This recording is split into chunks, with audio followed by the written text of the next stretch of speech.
Chapitre 4. Eh bien, je me trompais. Un peu plus tard, nous sommes allés au marché en famille. Je devrais dire en troupe. Maman n'en finissait pas d'acheter des légumes, des olives, des fougasses et bien sûr des fruits. Dans les allées du marché, papa sortait les paniers tandis que mes sœurs, avec leurs amis, s'arrêtaient à tous les étalages de bijoux et de vêtements.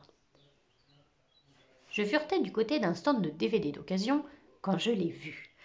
Elle filait le long d'un mur, derrière les marchands de légumes. La femme du musée n'était pas jeune. Elle ressemblait un peu à ma grand-mère, en plus sèche, plus voûtée, plus classique et aussi plus rapide. Elle venait de tourner dans une ruelle de la vieille ville. Aussitôt, j'ai posé les DVD, puis j'ai jeté un coup d'œil du côté des parents. Maman attendait son tour à un étal, la queue était longue, elle en avait pour un moment. Un peu en retrait, papa avait posé les sacs à ses pieds et patientait en lisant le journal. Je n'ai pas hésité. J'ai suivi la femme. Franchement, elle aurait pu concourir pour un marathon de vieilles dames.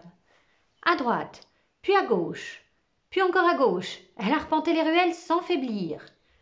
Au bout d'un moment, elle s'est arrêtée. Elle est entrée dans un magasin.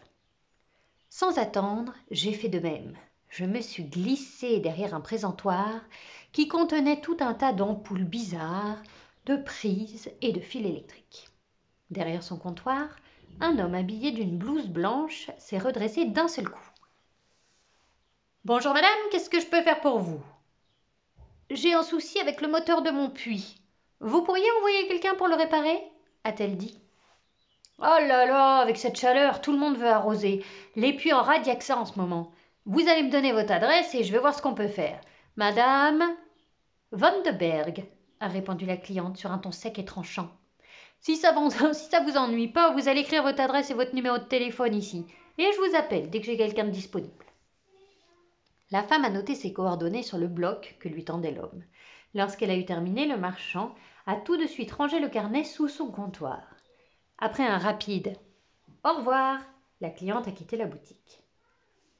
Je me suis recroquevillée derrière le présentoir pour ne pas qu'elle me voie. Je m'apprêtais à la suivre quand l'homme m'a demandé « Et ce jeune garçon, qu'est-ce qu'il veut ?»« Je suis un peu perdue. Le marché, c'est par où ?»« Ah, facile, mon gars. Tu vas à droite, encore à droite, puis à gauche, après la deuxième rue. Ensuite, tu traverses la petite place en diagonale et tu... »« Ça vous ennuierait de me faire un dessin ?»« Pas du tout. Je vais te montrer. C'est facile. » Le marchand a déchiré la première page sur laquelle la femme avait écrit et l'a rangée dans un classeur, marqué « Commande ». Puis il a dessiné, sur la feuille de son bloc, un plan du quartier en indiquant mon trajet par des flèches. Il me l'a tendu, le document en poche, j'ai couru jusqu'au marché. Quand je suis arrivée, maman payait les 10 kilos d'abricots qu'elle venait d'acheter. Chapitre 5. De retour chez nous, j'ai posé le précieux papier sur mon bureau. J'ai pris un crayon et je l'ai gribouillé légèrement en faisant attention de ne pas trop appuyer. L'adresse est apparue. Madame Van de Berg, de son écriture énergique, avait marqué la feuille du dessous. On lisait parfaitement le numéro et le nom de la rue où elle habitait. Aussitôt, j'ai filé dans le salon. Sous une pile de magazines, j'ai retrouvé une brochure du syndicat d'initiative. À l'intérieur, il y avait un plan. Vite, j'ai cherché le chemin de la côte. Ce n'était pas loin de chez nous, mais pas tout près non plus. Dans ce coin, ni plage, ni musée, ni marché n'étaient indiqués. Pendant tout le déjeuner, je me suis demandé sous quel prétexte je pourrais m'y rendre.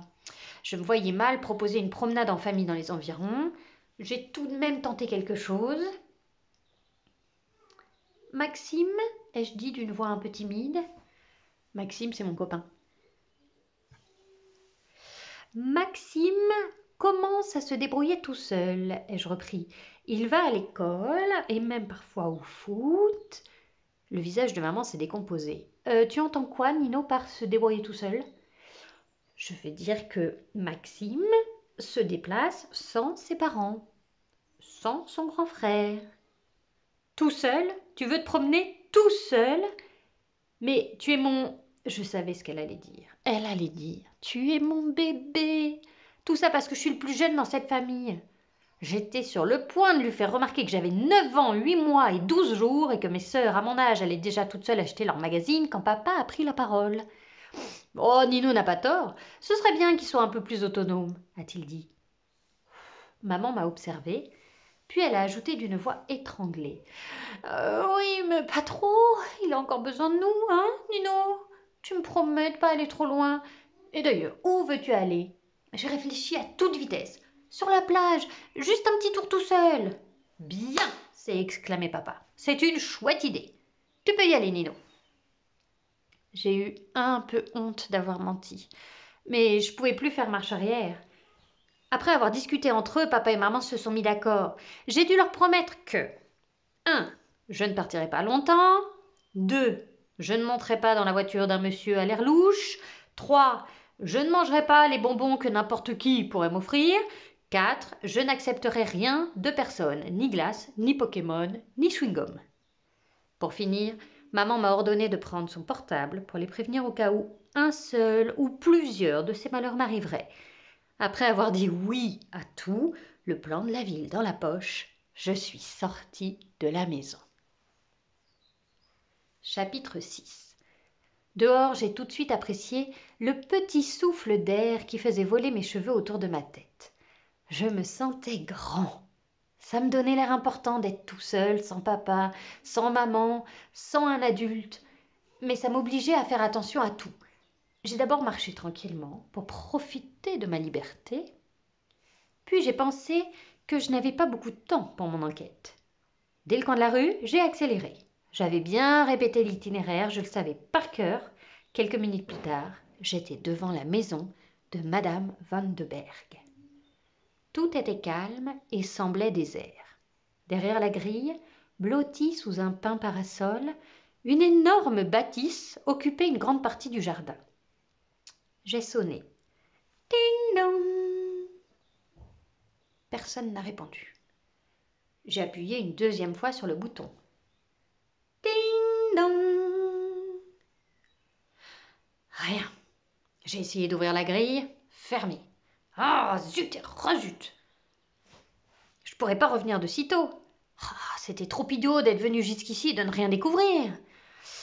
Je me suis souvenu du jour où j'étais restée dans le jardin des Tuileries la nuit en plein hiver pour apercevoir le voleur de la main de Charles Perrault. C'était inquiétant, mais j'avais réussi mon coup. Alors, sans hésiter, j'ai escaladé le mur et j'ai sauté dans la propriété. J'ai commencé par faire le tour de la maison. Tous les volets étaient fermés. Derrière la bâtisse, il y avait un petit jardin aux allées de gravier bien entretenues et bordées de buis. Tout était impeccable, bien rangé, bien ordonné. En passant près d'une porte-fenêtre, j'ai vu que le volet était juste poussé.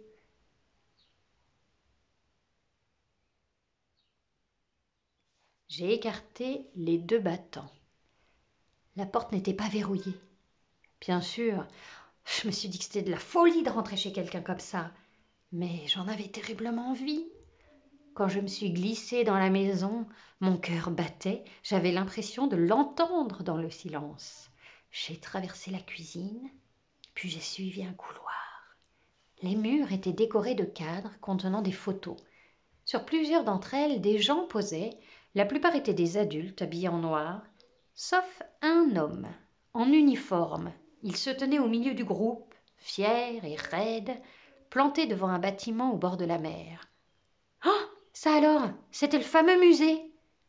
J'ai continué à avancer.